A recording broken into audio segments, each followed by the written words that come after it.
what we definitely see happening right now is a lot of very clear evidence that President Donald Trump is throwing Israel, certainly Prime Minister Netanyahu, but throwing Israel under the bus, right? And the reaction of the Jewish right, both in Israel and in the diaspora, specifically the United States, is the reaction of an abused person trying to find evidence that it's not true, desperately trying to, oh, Mike Huckabee said it's okay, so it must be okay,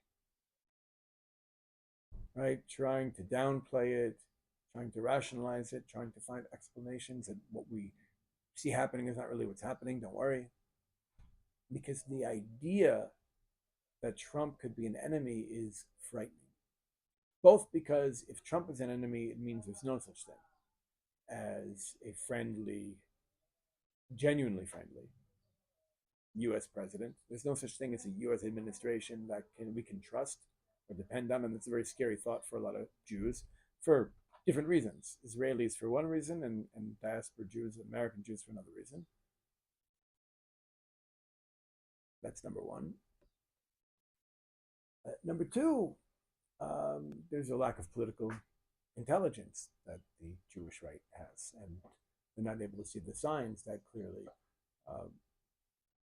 But let's be honest, there's a few things that could be going on here. Number one, what could be going on is ahead of Trump's Middle East visit, he wanted to create the impression that his relationship with Prime Minister Netanyahu isn't so good and that Israel's kind of on shaky ground as a tool to have some leverage in his negotiations with the Arab states and for them to be able to say, oh, now's an important time for us to, strike up a deal with Trump, a good deal, a deal that sidelines Israel, or a deal that gets us a lot of what we want because we'll probably get the best deal now than we'll ever get because it could be that the United States and Israel will be more friendly or have a closer connection in a month, right? So Trump maybe wanted to create a window just to have more leverage in negotiations and to show a lot of the leaders of the Arab world that now is the time that they can get the best deal, so make a deal. That could be. That's possible. And if that's the case, then Trump and Netanyahu have worked together to orchestrate this, to kind of create the impression that the relationship isn't so good. That might be true. But even if it is true, the best thing for Israel's national camp to do is to actually say, we want independence. This is a bad relationship. We want to get free. We want to be able to go it alone without America telling us what to do. I think that would help, right? That kind of rhetoric coming out of the national camp in Israel would actually make it easier for Trump to sell this if it's fake, right? Because, oh yeah, look, you see the Jews are angry, as opposed to by the way, it could be something else, but it could be a combination of these things. It could also be that Trump is simply trying to test how will the Jews react if I start doing things that are not really in their interests. And if the reaction is, let's not jump to conclusions, Trump is our friend, let's find all of the reasons why this can't be true. If that's the reaction, if we behave like an abused woman in a bad marriage, making excuses for her abuser, instead of actually being willing to stand up and walk out, then we're showing the administration and all future administrations that we're willing to take this abuse and we're willing to allow them to pursue their interests at the expense of ours. Remember, there's a lot going on. This, you can say, started when Netanyahu was at the White House sitting next to Trump during a press conference, and Trump starts talking about how great Erdogan is and how much he admires Erdogan and what a tough guy Erdogan is. By the way, just the fact that Trump praises other leaders for being like strong men, powerful men, shows that what kind of guy this is. He's not like, wow, he's a great thinker, and what an intellect, and what a creative problem solver. No, he's like, this is a tough guy. I admire him. Because at the end of the day, Trump is a gang boss. The difference between Trump and every other American president until now is he shows it openly. They're all gangsters. You don't get to be president of the United States without being a gangster. They're all gangsters, and they all behave like gangsters. Nations are just gangs with more expensive weapons, but the dynamics between them is identical.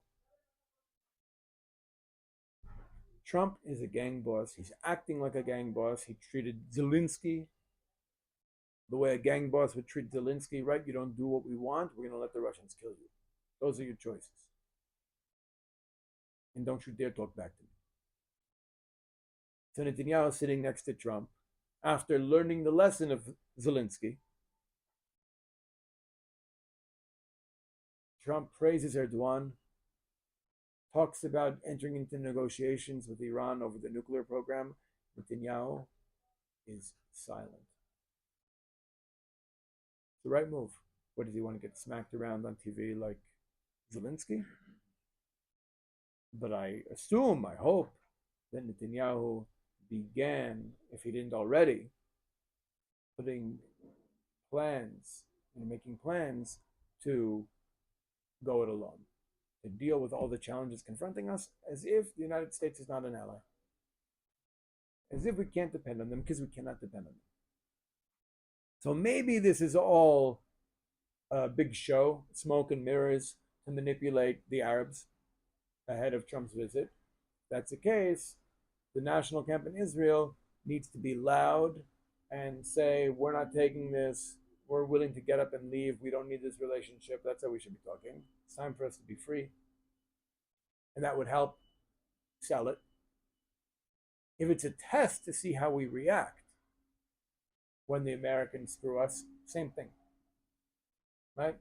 We're not willing to take this, we're going to leave. Screw you. Right? Also the right move, if this is a test, to see how far they can push us. The most likely scenario is that it's actually real, that US interests do not align with Israeli interests. And that's the truth. What Trump is great at is just like not having patience for the lies, not having patience for the spin, not having patience for the veneer. Right? He just doesn't have patience for the mask. He takes the mask off of US imperialism. And while other leaders try to frame things as if, no, Israeli interests are this and American interests are that, and they work together really well. That's how a lot of leaders talk, Israeli as well, maybe even more so sometimes, especially those Israelis who really believe that our number one interest is being friends with the United States, right? Then it's very easy to just like to wrap our perceived national interests around American interests. But Trump is saying, no, there's a contradiction here. What's good for the United States is not necessarily what's good for Israel. He makes a deal with the Houthis, right? So that American ships stop being attacked. So it no longer interferes with US trade. He didn't say you have to stop bombing Israel. Not relevant. This is a deal made by America, for American interests. Why should it include Israel? Right? And even Huckabee, the one who's reassuring all the Jewish right-wingers who know him to don't worry, it's not real, it's fine, we're a great friendship. Even Huckabee says, we don't have to ask Israel's permission to make a deal with somebody else. Right? Common sense. Of course they don't. Right? A deal with Saudi Arabia could pump billions of dollars into the US economy.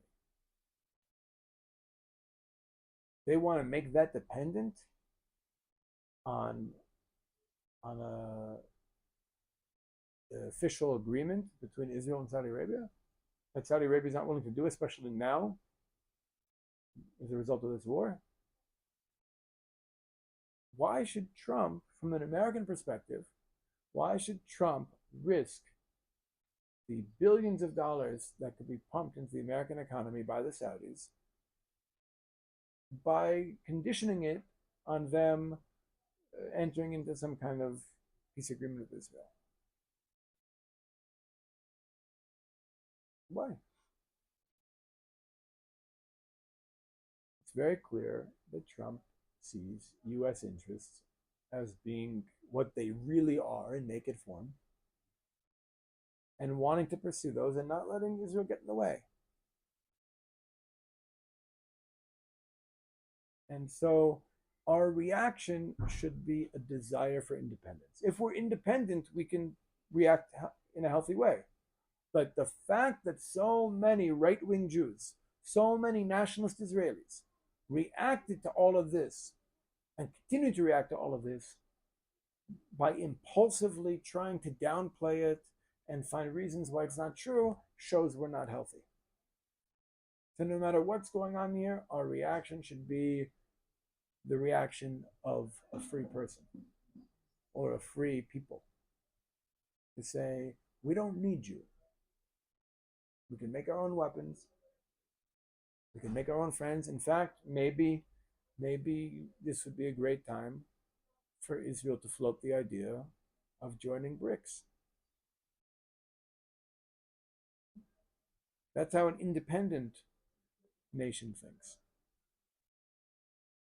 We're not, first of all, we're not part of NATO or the G7. No one invited us to those things. I'm sure that certain people would love to have us in BRICS. Certainly Beijing, if for no other reason than just to embarrass Washington. But I think that we'd probably be treated a lot better there. We'd be treated like a partner and not like a vassal. I'm not saying it's what we need to do, but we should be able to have the conversation, because that's what a free people does. They have all the conversations about what might be in their interest, and they're not limited by what they think won't upset their superpower patron. Good. Trump is acting according to U.S. imperialist interest. Makes sense. He's the emperor. It's his job. We should not be acting according to U.S. imperial interests. We should be acting according to Jewish national interests, which might conflict, I think definitely do conflict with U.S. imperialist interests, and we should be okay with that. And if they align ever, so be it. Maybe we'll do something together. But when they don't align, we certainly shouldn't be trying to find a way to make them look like they align just to make ourselves feel better, to feel safer. That's how slaves behave.